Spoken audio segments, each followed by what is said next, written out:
नमस्कार दोस्तों, स्वागत है आप सभी का निष्काम एजुकेशन पर। दोस्तों आज हम इस वीडियो में करने वाले हैं 1 से लेकर के 30 अगस्त तक के जितने भी करंट अफेयर हो सकते हैं उसको हम इस वीडियो में देखने वाले हैं। लगभग इसमें 15-16 क्वेश्चन को रखा गया है जो कि आपके एग्जाम के लिए बहुत ही इंपॉर्टेंट होने वाले हैं। मुख्य रूप से CGPSC और CG व्यापम को ध्यान में रखते हुए आगामी परीक्षाओं के लिए इसको तैयार किया गया है। ठीक है, इससे पहले एक वीडियो जो कि अगस्त मंथ का है 1 से लेकर के 15 अगस्त तक का, ये इसका MCQ और डिटेल वीडियो दोनों वीडियो को अपलोड कर दिया गया है।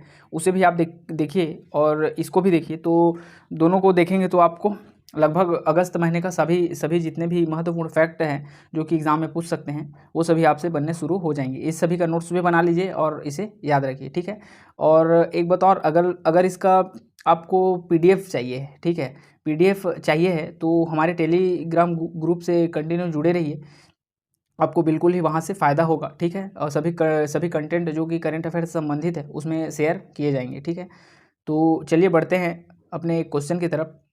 शुरू करते हैं पहले क्वेश्चन से। पहला क्वेश्चन दिया हुआ है, हाल ही में प्रदेश के किस नगर पालिका को नगर निगम बनाने की घोषणा किया गया है। जो नगर पालिका है जो कि महासमुंद नगर पालिका है उसको नगर निगम बनाने की घोषणा किया गया है। ठीक है, इसके अलावा और बहुत सारे ऐसे घोषणाएं हैं जो कि मुख्यमंत्री जी के द्वारा महासमुंद में भेंट मुलाकात के दौरान किया गया है। ठीक है, तो इसका करेक्ट आंसर हो जाएगा महासमुंद को नगर पालिका से नगर निगम बनाने की घोषणा किया गया है। ठीक है, बढ़ते हैं अगले क्वेश्चन पर। अगला क्वेश्चन दिया है दूसरे नंबर का क्वेश्चन, हाल ही में किस महाविद्यालय को ई-गवर्नेंस पुरस्कार से सम्मानित करने की घोषणा की गई है। तो बताइए इसका आंसर क्या हो जाएगा। आपके ऑप्शन है रविशंकर शुक्ल महाविद्यालय, इंदिरा गांधी कृषि महाविद्यालय या वासुदेव चंद्राकर महाविद्यालय या इनमें से कोई नहीं। तो बताइए इसका आंसर क्या हो जाएगा। तो इसका करेक्ट आंसर हो जाएगा इंदिरा गांधी कृषि विश्वविद्यालय। इसको जो है ई-गवर्नेंस पुरस्कार से सम्मानित किया गया है विशेष कार्यों के लिए। ठीक है, बढ़ते हैं अपने अगले क्वेश्चन पर। अगला क्वेश्चन दिया है तीसरे नंबर का क्वेश्चन, प्रदेश का पहला प्लास्टिक रिसाइकल फैक्ट्री खोला जाना है। ठीक है, तो किस जगह पर रिसाइकल फैक्ट्री जो कि हमारे प्रदेश का पहला होने वाला है, छत्तीसगढ़ का प्लास्टिक रिसाइकल फैक्ट्री है, ये कहाँ खोला जाना है। आपके ऑप्शन है बस्तर, गीदम, दंतेवाड़ा या फिर अंबिकापुर। तो बताइए इसका आंसर क्या होगा। तो इसका करेक्ट आंसर हो जाएगा बस्तर में क्या क्या होगा। तो प्लास्टिक रिसाइकल फैक्ट्री जो कि प्रदेश का पहला रहेगा उसी को खोले जाने का प्रस्ताव है। ठीक है, प्रस्तावित है ये। बढ़ते हैं अगले क्वेश्चन पर। चौथा क्वेश्चन दिया है, राष्ट्रीय कृमि मुक्ति दिवस किस दिन मनाया गया। तो बताइए इसका करेक्ट आंसर क्या होगा। राष्ट्रीय कृमि मुक्ति दिवस 15 अगस्त को मनाया गया या 17 अगस्त को या 18 अगस्त को या इनमें से कोई नहीं। तो देखिए इसका करेक्ट आंसर हो जाएगा ऑप्शन नंबर बी, 17 अगस्त। ये कृमि मुक्ति दिवस कौन है ये सभी आपको इसके बारे में जानना होगा, क्योंकि देखिए अभी हाल ही में हमारे जो स्वास्थ्य मंत्री हैं, कौन है स्वास्थ्य मंत्री के द्वारा जो है विशेष पहल, जो कि बहुत सारे ऐसे पहल है जो कि स्वास्थ्य से संबंधित है, उन सभी को लागू भी किया गया है। ठीक है, और हमारे छत्तीसगढ़ के पहले उप मुख्यमंत्री, ठीक है, छत्तीसगढ़ के पहले उप मुख्यमंत्री कौन है। तो उप मुख्यमंत्री जी हैं TS सिंहदेव जी। ठीक है, TS सिंहदेव जी ये जो है हमारे क्या है, स्वास्थ्य मंत्री भी हैं। इन्हीं के द्वारा बहुत सारे ऐसे पहलू को लागू किया गया है छत्तीसगढ़ में जो कि कुपोषण या फिर स्वास्थ्य से संबंधित है। ठीक है, इसी के तहत जो है 17 अगस्त को कृमि मुक्ति दिवस बनाया गया। इसमें क्या किया जाता है, इसको जो है सेहत अच्छे बने रहने के लिए बच्चों को क्या किया जाता है, जैसे कि मिडिल स्कूलों में या प्राथमिक कक्षाओं में एडबेंटाजोल की क्या दी जाती है, टैबलेट दिया जाता है एडबेंटाजोल का। ठीक है, जिससे कि उनका जो है डिप्रेशन से बच्चे दूर रहे और जो उनके शरीर में कृमि है वो सभी ठीक हो जाए। ठीक है, खून की कमी होना, कुपोषण होना या फिर कमजोरी, ये सभी लक्षण होते हैं कृमि के। तो उन सभी से बचने के लिए बच्चों को इसके प्रति जागरूकता अभियान भी चलाया गया 17 अगस्त को। ठीक है, तो इसे भी आप याद रखिए। बढ़ते हैं अगले क्वेश्चन पर। हाल ही में छत्तीसगढ़ की किस योजना को डिजिटल नवाचार में उत्कृष्ट परियोजना वर्ग में पुरस्कृत किया गया है। बहुत ही इंपॉर्टेंट क्वेश्चन है। छत्तीसगढ़ की किस योजना को डिजिटल नवाचार में उत्कृष्ट परियोजना वर्ग में पुरस्कृत किया गया है। तो इसका करेक्ट आंसर क्या होगा बताइए। आपके ऑप्शन है गोधन न्याय योजना, मुख्यमंत्री मितान योजना, राजीव गांधी न्याय योजना या इनमें से कोई नहीं। तो बताइए इसका आंसर क्या होगा। तो इसका करेक्ट आंसर होने वाला है मुख्यमंत्री मितान योजना। आप सभी को पता है मुख्यमंत्री मितान योजना जो है वह लगभग 23 प्रकार के ऐसे ऑनलाइन कार्य जो कि घर बैठे होने हैं, इससे संबंधित है ये मुख्यमंत्री मितान योजना। इसकी शुरुआत 1 मई मजदूर दिवस या बोरेबासी दिवस कह लो, उसी के समय पर इसकी शुरुआत किया गया था। ठीक है, इसमें क्या किया जाता है, जो मितान रहता है अर्थात जो संगी संगवारी दोस्त अर्थात उसको मितान बोला गया है यहाँ पर, वे सभी क्या करते हैं 14545 डायल नंबर जब हम लोग करते हैं तो वो घर में आते हैं और हमको डिजिटल सुविधा प्रदान करते हैं। इसी को ही डिजिटल नवाचार के क्षेत्र में उत्कृष्ट परियोजना वर्ग में पुरस्कृत किया गया है, तो इसे भी आप याद रखिए। बढ़ते हैं अगले क्वेश्चन पर। क्वेश्चन दिया है 6वें नंबर का, वर्तमान में प्रदेश में कुल अनुविभाग एवं तहसीलों की संख्या बढ़कर कितनी हो जाएगी। देखिए, हाल ही में सरकार के द्वारा घोषणा किया गया है, ठीक है, सरकार के द्वारा घोषणा किया गया है राजस्व अनुविभाग एवं तहसीलों का, जिसमें जो है 13 राजस्व अनुविभाग नए बनाने की घोषणा किया गया है और 18 नए तहसीलों के गठन होने का घोषणा किया गया है। इससे कुल बढ़कर जो है राजस्व अनुविभाग की संख्या 122 हो जाएगी और तहसीलों की संख्या 250 हो जाएगी। ठीक है, इसलिए इसको मैंने वन लाइनर के रूप में रखा है। ठीक है, इसको आप डायरेक्ट जानिएगा, 122 राजस्व अनुविभाग एवं 250 तहसीलों की संख्या होने वाली है बढ़ करके। ठीक है, बढ़ते हैं अगले क्वेश्चन पर। हाल ही में कुश्ती एकेडमी खोलने का प्रावधान किस जिले में किया गया है, तो बताइए। इसका ऑप्शन है रायपुर, बिलासपुर, दुर्ग या इनमें से कोई नहीं। किस जिले में खोला जाएगा कुश्ती एकेडमी।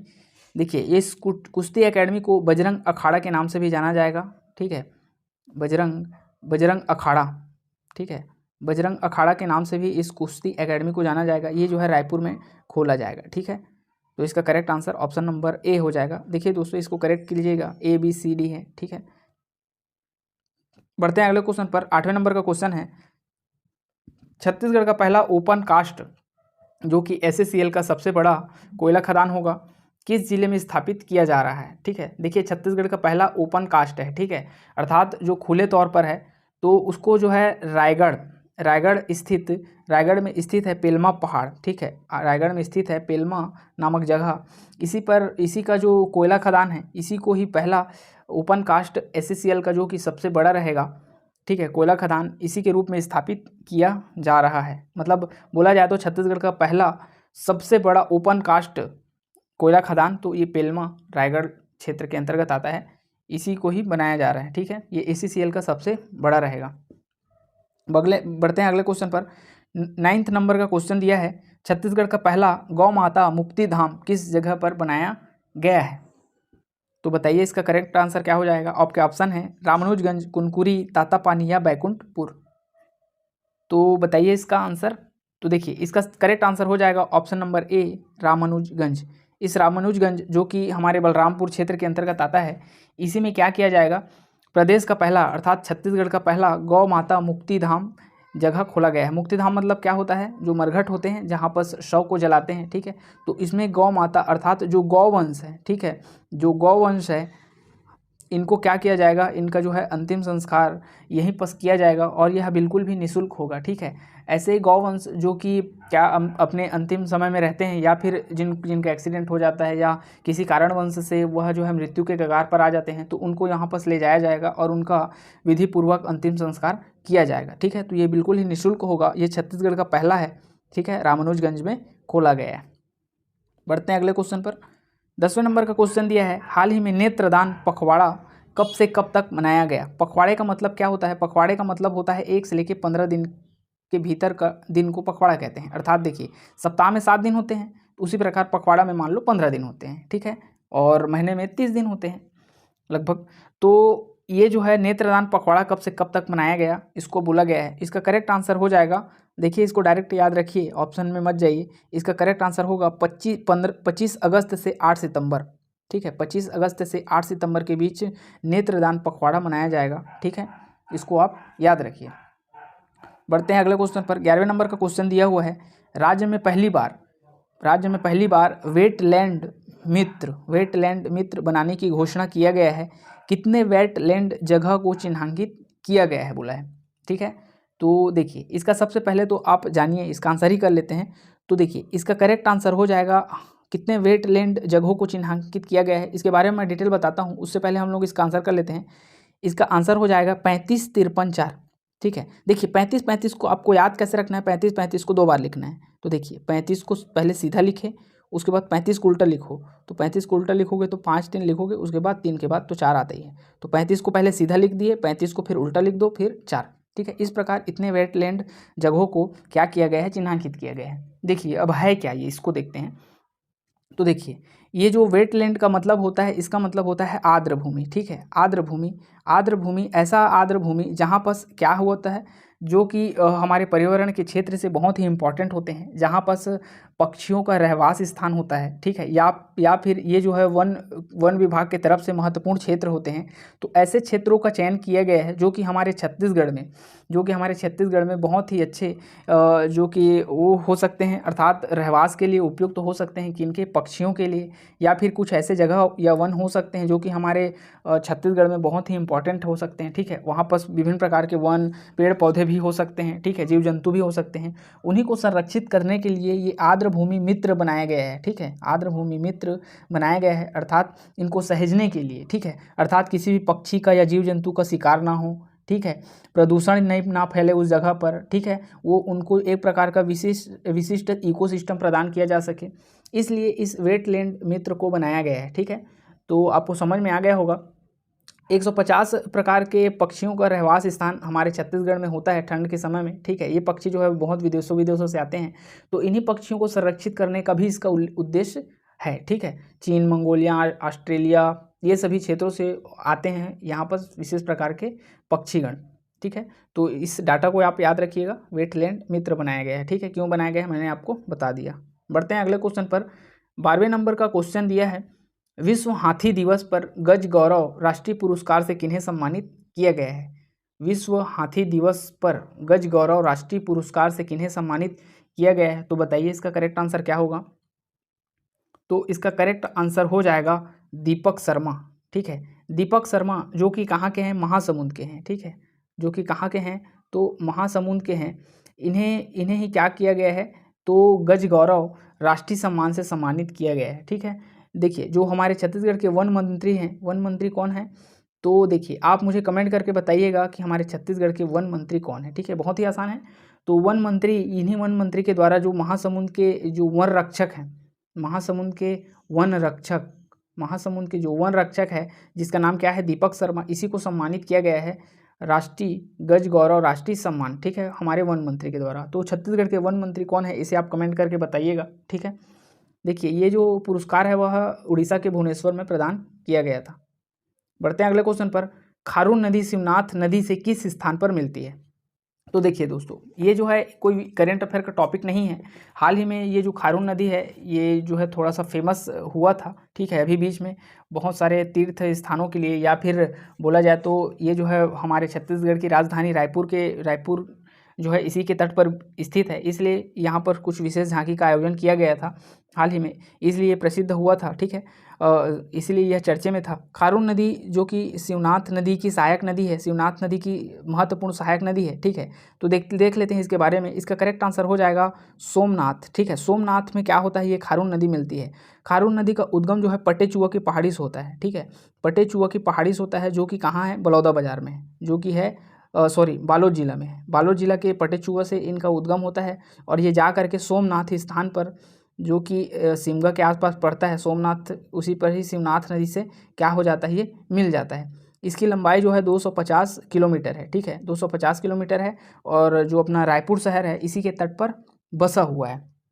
ठीक है। तो इतने सभी फैक्ट को आप याद रखिएगा खारून नदी के बारे में। ठीक है। ये जो है रायपुर और ये जो दुर्ग है, दोनों के बीच में ये जो है नदी जो है क्या करता है, तो डिवाइड का काम करता है, अर्थात सीमा बनाने का काम करता है। ठीक है। तो इसे भी आप जानिए। बढ़ते हैं अगले क्वेश्चन पर। 14वें नंबर का क्वेश्चन दिया है, हाल ही में छत्तीसगढ़ के किस प्राचार्य को राष्ट्रीय शिक्षक पुरस्कार से सम्मानित किया गया है। आपके ऑप्शन है ब्रिजेश पांडे, अरुण वाजपेयी जी, संतोष शुक्ला जी, या इनमें से कोई नहीं।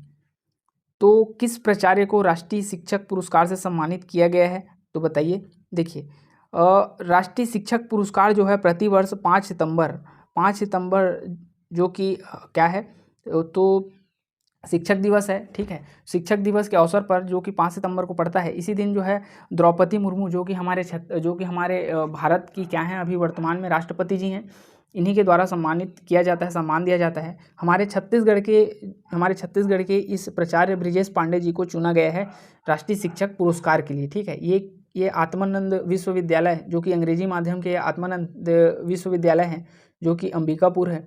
ठीक है, अंबिकापुर के क्या है ये, अंबिकापुर इंग्लिश मीडियम आत्मानंद के क्या है ये प्राचार्य हैं। इन्हीं को ही क्या किया गया है, चुना गया है। ठीक है, राष्ट्रीय शिक्षक सम्मान के लिए। तो इसे भी आप याद रखिएगा, बहुत ही इंपॉर्टेंट हो जाता है ये। बढ़ते हैं अगले क्वेश्चन पर। 15वें नंबर का क्वेश्चन दिया हुआ है, हाल ही में किस नगर निगम के ऐप को ई गवर्नेंस अवार्ड से सम्मानित किया गया है 2023 के लिए। तो इसका करेक्ट आंसर हो जाएगा मोर रायपुर ऐप।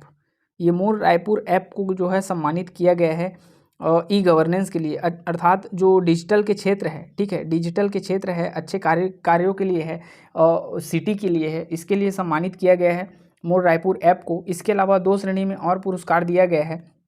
एक दिया है बेस्ट इनोवेशन अवार्ड में। ठीक है, बेस्ट इनोवेशन अवार्ड में दिया गया है नालंदा परिसर को। ठीक है, नालंदा परिसर को बेस्ट इनोवेशन अवार्ड। वहीं पर बीपी पुजारी स्कूल को सम्मानित किया गया है सोशल आस्पेक्ट अवार्ड में। ठीक है, सोशल आस्पेक्ट अवार्ड में किसको, बीपी पुजारी स्कूल को। और वहीं बेस्ट इनोवेशन अवार्ड जो है नालंदा परिसर को सम्मानित किया गया है। और ई गवर्नेंस अवार्ड से सम्मानित तो मोर रायपुर ऐप को किया ही गया है। इस प्रकार रायपुर जो कि रायपुर क्षेत्र है, रायपुर नगर निगम है, उसे 3 अवार्ड सम्मानित किया गया है। एक तो ये हो गया, इसके अलावा बेस्ट इनोवेशन और सोशल एस्पेक्ट। ठीक है, सोशल एस्पेक्ट सम्मान से भी सम्मानित किया गया है। ठीक है, तो इस प्रकार 3 पुरस्कार से सम्मानित किया गया है। इस संख्या को आप याद रखिए। बढ़ते हैं अगले क्वेश्चन पर। 16 नंबर का क्वेश्चन है, बुढ़ेश्वर महादेव का मंदिर छत्तीसगढ़ के किस स्थान पर स्थित है। तो देखिए, ये हाल ही में ये बुढ़ेश्वर महादेव जो है वह बहुत ही प्रचलित था, क्योंकि इसका हाल ही में जीर्णोद्धार किया गया, जो कि 1300 वर्ष पुराने जो कि संस्कृति है उसी के आधार पर जो है जीर्णोद्धार किया जा रहा था। ये जो है धमतरी जिले में स्थित है बुढ़ेश्वर महादेव का मंदिर। ठीक है, तो इसे आप फैक्ट के रूप में याद रख लीजिएगा, स्टैटिक जीके के रूप में। ठीक है, तो इस प्रकार हमारे कुल टोटल ये इस सत्र के इस वीडियो के जो है क्वेश्चन जो है कंप्लीट होते हैं। ठीक है, किसी भी प्रकार का डाउट होगा तो बिल्कुल आप कमेंट बॉक्स में कमेंट कर सकते हैं। ठीक है, पूछ सकते हैं, बता सकते हैं। और डेली करेंट अफेयर से जुड़ने के लिए हमारे टेलीग्राम ग्रुप को ज्वाइन कर लीजिए। ठीक है, वहाँ से बिल्कुल ही आपको फ़ायदा ही होगा। और ये वीडियो आपको अच्छा लगा होगा तो चैनल को सब्सक्राइब कर लीजिए। वीडियो के अंत तक बने रहने के लिए बहुत बहुत धन्यवाद। मिलते हैं हम अपने अगले वीडियो में।